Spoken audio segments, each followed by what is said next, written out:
Good afternoon, everyone. Welcome to the GMIM Business Projects course. I just want to welcome you to this academic year, which I know is going to be very different, but we'll try to make the landing and your experience very similar to previous years in terms of the excitement around the projects that I'm going to outline in the next slides. So just a little bit about me before we get into the course. My name is Nadia Millington. I really love this course because in my previous life, I was a strategy consultant. I worked with just boards and C-suite and executives, and it was such a transformational experience for me because I can bring that knowledge to bear to this course. I worked mainly in the financial sector as well as in the public sector, and I worked with sort of the top banks in the Caribbean, which is where I'm from. I'm from Trinidad and Tobago, but I also worked with Lloyds Bank in the UK, National Trust in the UK, and countless other partners. So I very much understand and experience what it's like to be a consultant and what it's like to get a difficult problem set and have to unravel it and come up with a meaningful solution. In addition to that, as you can tell, I'm an academic now. So I did my master's at LSE and then I did my MPhil and PhD specializing in social entrepreneurship. I teach two courses right now. I teach designing innovative social enterprises. And this is really based on my experience researching social enterprises in India, which is where I stayed for about a year and a half, as well as globally in Mexico, in Bangladesh. I've been sort of meeting with and understanding and also helping to mentor social enterprises globally. And social entrepreneurship is really about bringing business fundamentals in the area of social problems to find sustainable, financially valid solutions.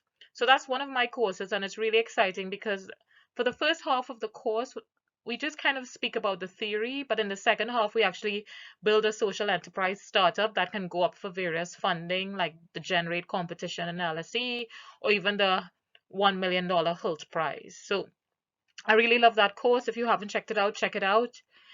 I also teach open innovation, which is in semester 2. And this course is very different. This course is more of a consulting course where you consult to companies like Google or KPMG, and you work with them to develop new and innovative offerings, solutions, apps, etc. It's not a technical course. It's more the process of opening up the boundaries of the firm to new ideas, which leads to much more radical innovation. So that's a little bit about me. I can't wait to hear more about you. But for now, let's kind of get into the structure of the teaching in this course. So over the next 3 weeks, we'll have 3 sessions with increasing levels of engagement and detail. The first session, which is today, is just a very short course introduction, which is this pre-recorded video, which gives you an outline of the course. And I touch a little bit on consulting or the things I think is interesting about consulting, just to kind of give you a teaser, a small, tiny teaser as we go into the next few weeks. Next week, which is week 2, we get much more specific. We actually talk about what's required in order to complete the project or to do the project well. So we get into the nitty-gritty and the details. Again, that's a pre-recorded video that's going to be uploaded by 6 p.m. on Tuesday next week. And then on the basis of you viewing that, we will have a 1-hour session on Wednesday where I'll answer all the questions, all your concerns, any issues that you have related to the 2 pre-recorded videos. This is this week's pre-recorded video and next week's pre-recorded video. In addition to that, what's really exciting is next week I tell you about your company sponsors and your projects, and I send out descriptions. And by the end of next week, you would actually be able to choose which company or which are your top choices of companies you want to consult in as part of this course. In week 3, then we consider it the project kickoff week. And the project kickoff week, I actually finally get to see you face to face, which is excellent. It's a 1.5-hour class at the LSE where you find out what team you're in. We do a little bit of team initiation as COVID would allow. And then we talk a little bit about the next steps and the way forward with your projects. I know the timetable can be really complex, or it appears really complex to understand, but everything I just said is actually reflected in the timetable. So as you go through my slide, you would see that week 1 and week 2 is the red box that's highlighted, first red box that you're seeing highlighted here. Week 2, the actual Zoom session is this box that's highlighted here. And week 3, the face-to-face session is this box that's highlighted here. And that takes place, as I said, in CLM 4.02. That's the classroom. I think that's Clement's building, but double check. I've been in LSE forever, but still the buildings are confusing. Okay, so now that we understand the timetable, let's understand that what we're going to do today. Today, what I want us to do is just simply establish a shared understanding of the course and give you some just general expectations and ways of thinking about this course in terms of consulting. So it includes an introduction. Then I talk a little bit about your assessments, which I know is really important to you all. Then I speak about the companies that you would probably or might be engaging with, then the consulting process, and then what level of support we will be giving you within the department. Okay, so without further ado, let's move forward. So the business projects, as you all know, some of this you may know already, but I just want to reiterate it. And for those that don't know, I just want to give clarity. The business projects at GMIM are compulsory for all GMIM students. The aim is to have teams of 4 to 6 persons.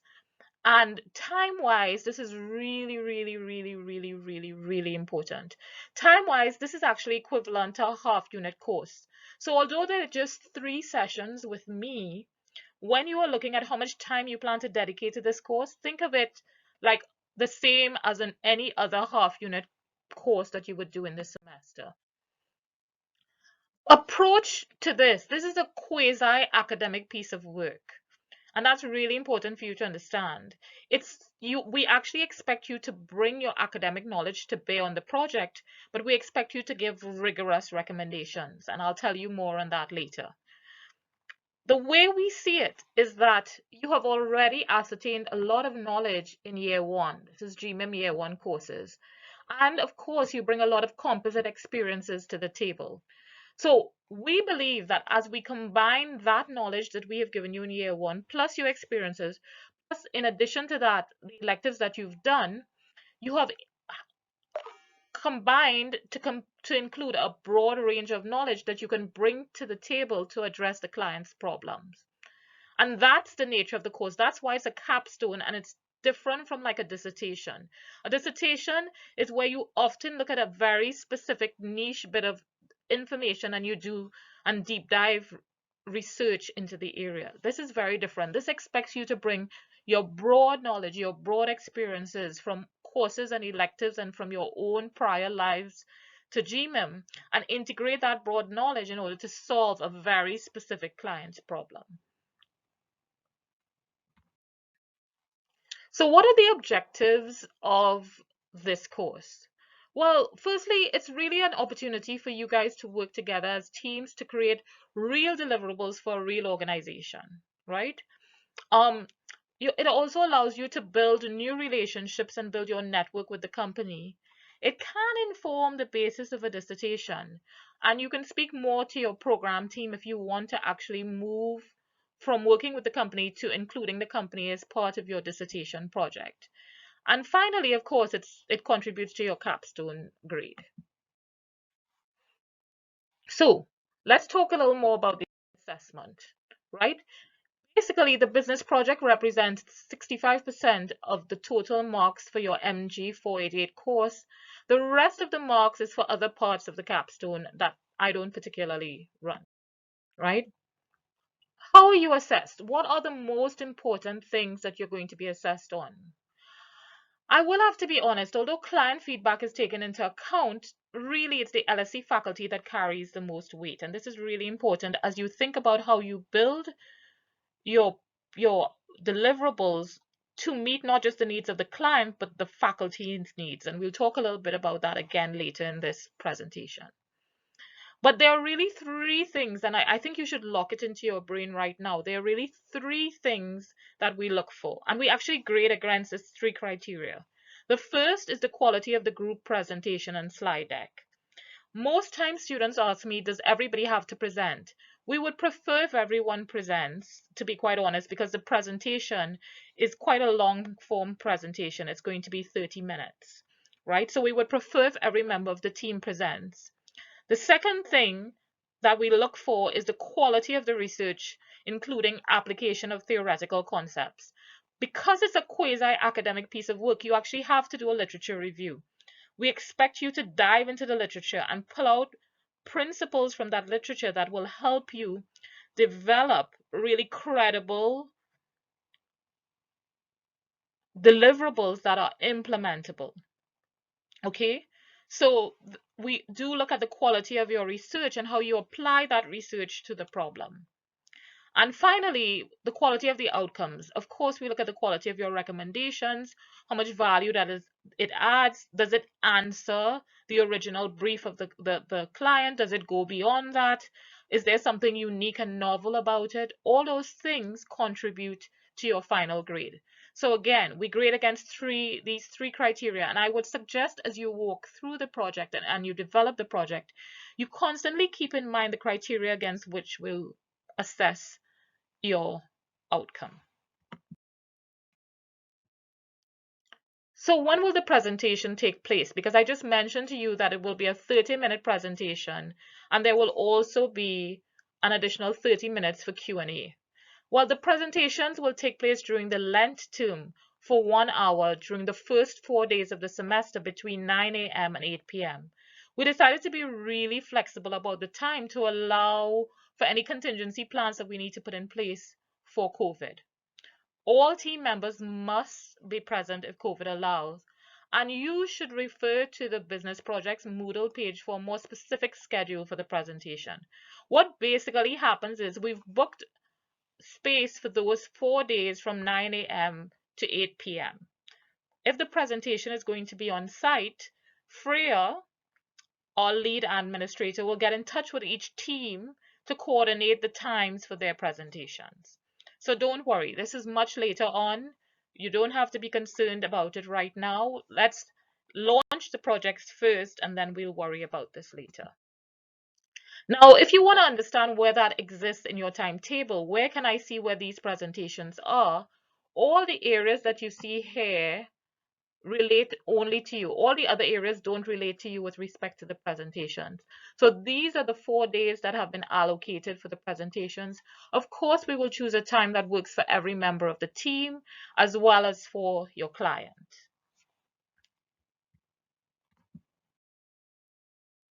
So I gave you a basic introduction to the course.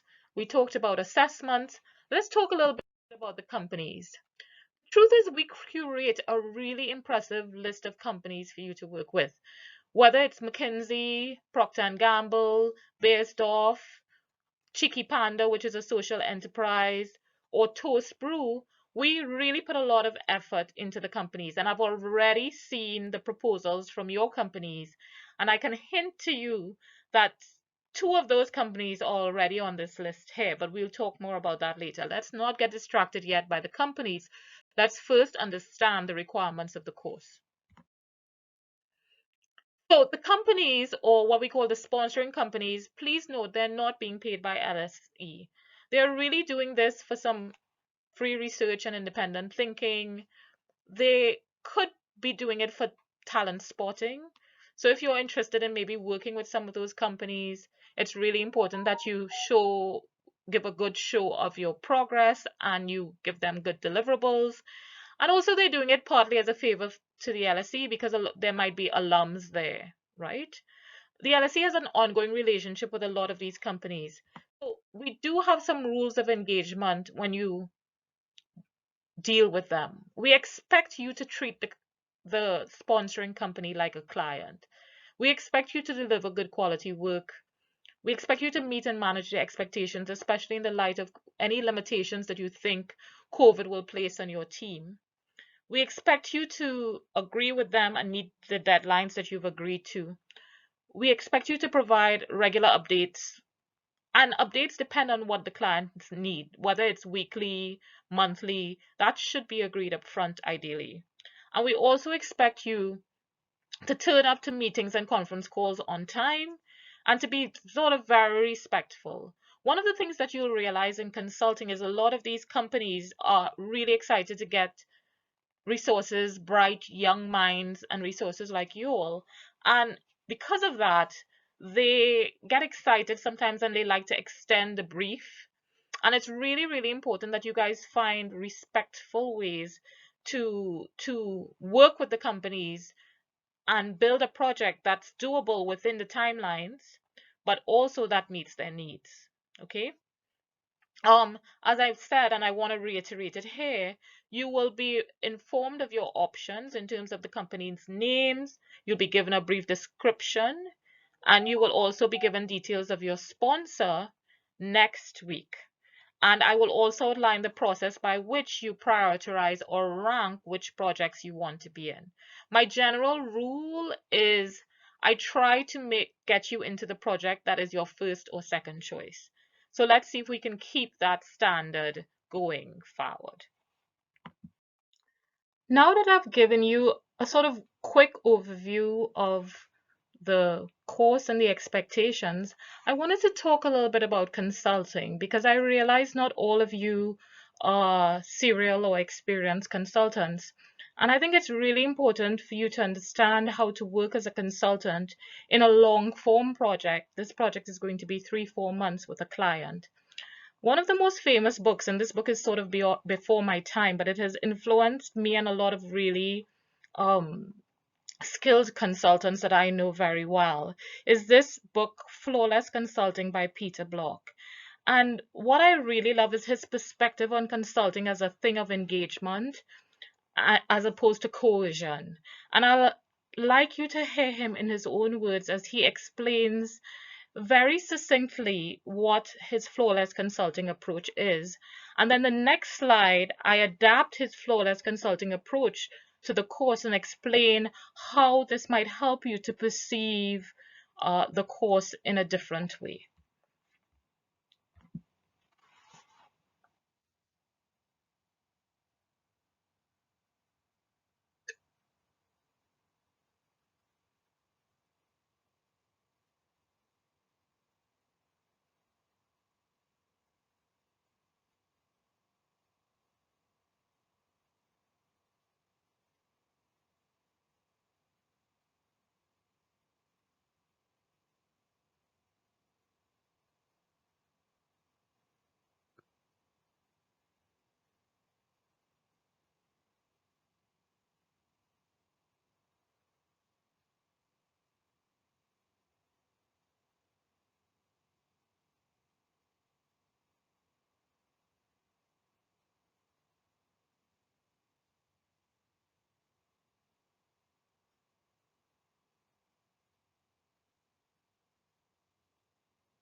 I absolutely love that. The real work of consulting is to shift people's narratives from what's wrong to what's possible. And also, people don't resist change, they resist coercion. Mind blown. I love those perspectives, and they have served me very well in my consulting career. So now let me show you how I have applied his flawless consulting process to our course.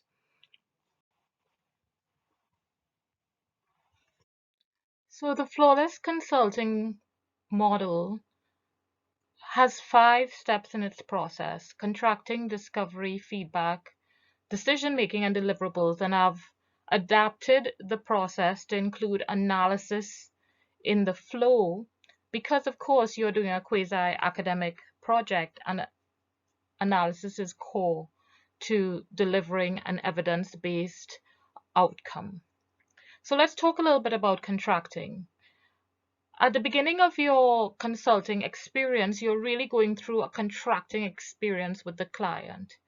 Here, you're trying to actually refine the scope of the project and really gain clarity as to the nature of the true sponsor and the decision maker and what they really want you to deliver. Often, the clients produce quite a larger scope that is that you're incapable of achieving within the 4 month period, 3 to 4 month period of the project.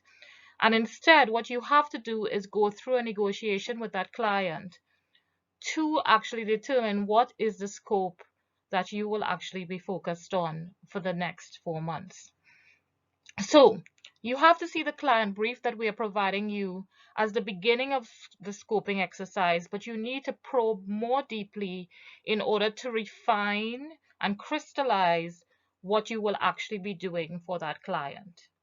Remember, don't boil the ocean. And what do I mean by this? Don't agree to a larger scope to impress a client, because what you would find is that that increases your risk and increases your vulnerability to underperform. It also increases the client's risk, particularly if he has senior sponsors who are interested in the outcomes of this project. And if you do not deliver with the expected quality, not because you're not capable, but largely because the scope was just too large to be feasibly completed within the period. The other thing about the contracting period is it is premised on effective communication. I like saying that effective communication is king.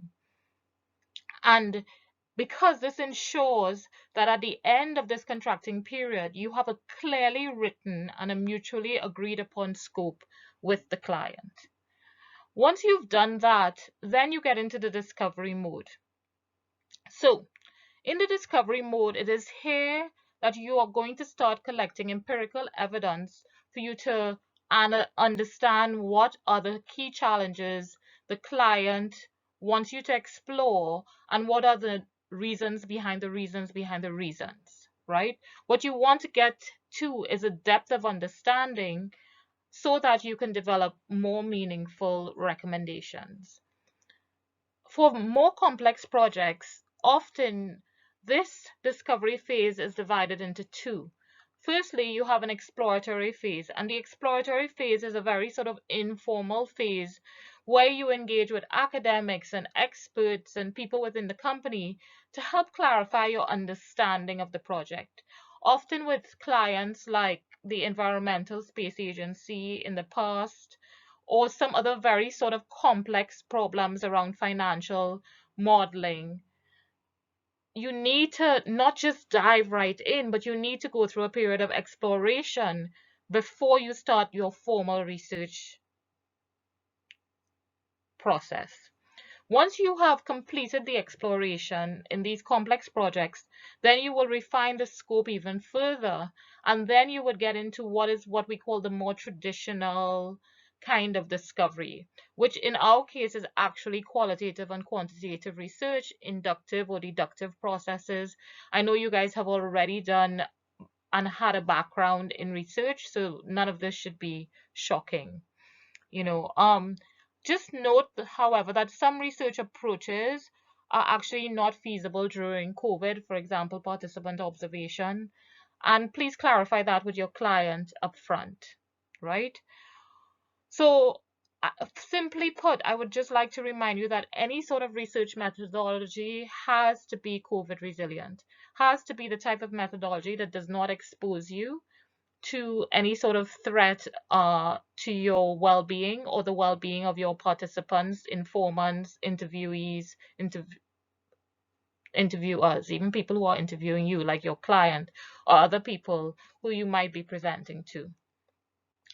The third step in any consulting process is feedback, and this is where you provide a progress report for the client, and the frequency of that will be decided mutually between you and the client, right?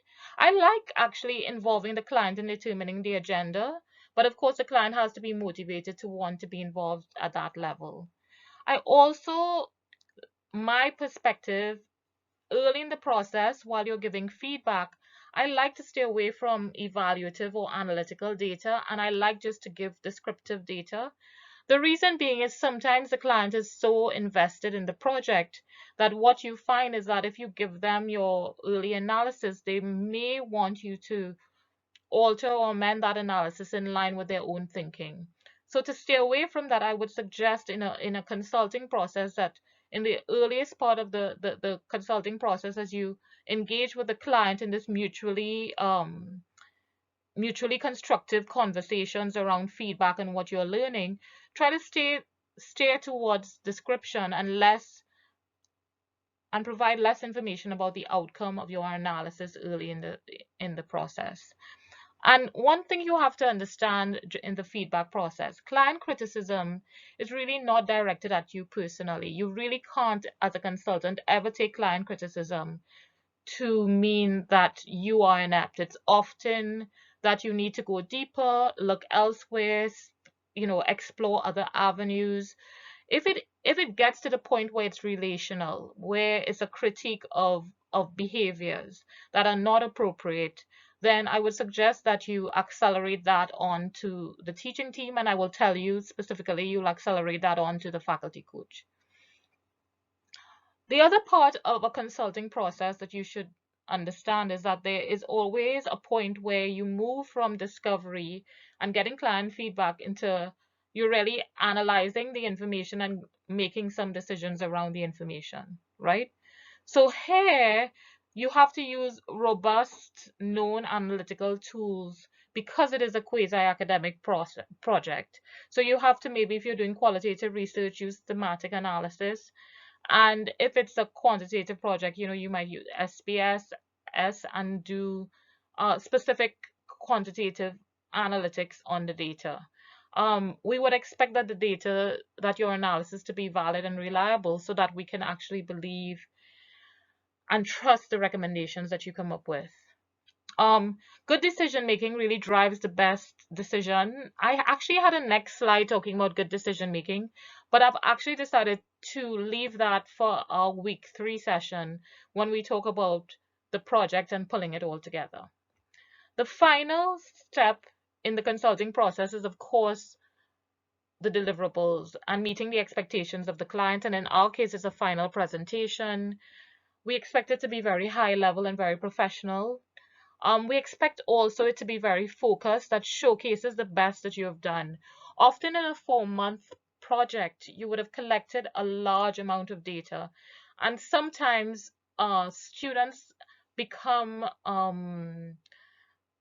become unfocused because of the quantity of data. It's really, really important that you get to the point where you can be completely focused in your presentation on answering the challenge the client has set out, as opposed to just showing or displaying your range of knowledge that you have accumulated through this whole project. The last thing I want to talk to you about deliverables is the idea that please remember that you have 2 key stakeholders, not just the client. You all, LSE and the faculty, are also your stakeholder. So it's really important for you to understand that then our needs might slightly differ. And where our needs might slightly differ, you may need to prepare 2 separate presentations in order to meet those needs. So you will have to negotiate that with the client and ascertain whether or not the LSE presentation, which is more, as I said, quasi-academic, will also suit the needs of the client. So We've spoken about the assessments, the companies, the consulting project, the consulting approach. I finally want to talk to you about what support are you going to be given through this process. Essentially, you guys are self-managed teams of 4 to 6 people. However, we will allocate a faculty coach or appoint a faculty coach to each team in week 3 or early in week 4. This faculty coach will give you guidance and advice. They will be your first point of contact during the research as well as the whole consulting project. And they will also be your ethical guide because there are some ethical limitations that you can't engage with minors, for example, or whatever approach you have is COVID resilient that doesn't threaten the lives of anyone else. So your coach is your first go-to person, right? You are not expected to meet your clients face to face. You're not expected to meet with partners and suppliers face to face. You're not expected to do a whole list of things. And if you have a sense that there are things that you don't want to do, or that there are times when you're getting stuck, or there are times when maybe your client is not engaging the way you want, your coach is really the person that you go to in order to get advice, in order to oil the wheels of your project, in order to give you that momentum and that boost, right?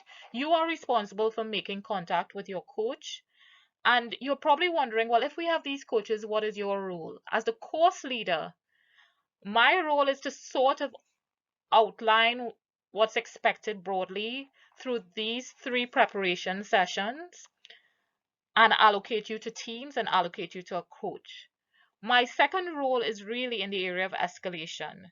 Where you have found that your faculty coach or that there are challenges with the client that the faculty coach thinks needs to be escalated, it's the perfect time to get me involved because I could then deal with the client or any other issues that you have. The third thing is for some teams, I'm actually their faculty coach, particularly in the areas of innovation, strategy, entrepreneurship. Those are my passions. We try to align you with faculty coaches that are very much skilled in the area of the client challenge. Of course, all of us are PhDs, all of us have masters. I think some of us even have MBAs and masters.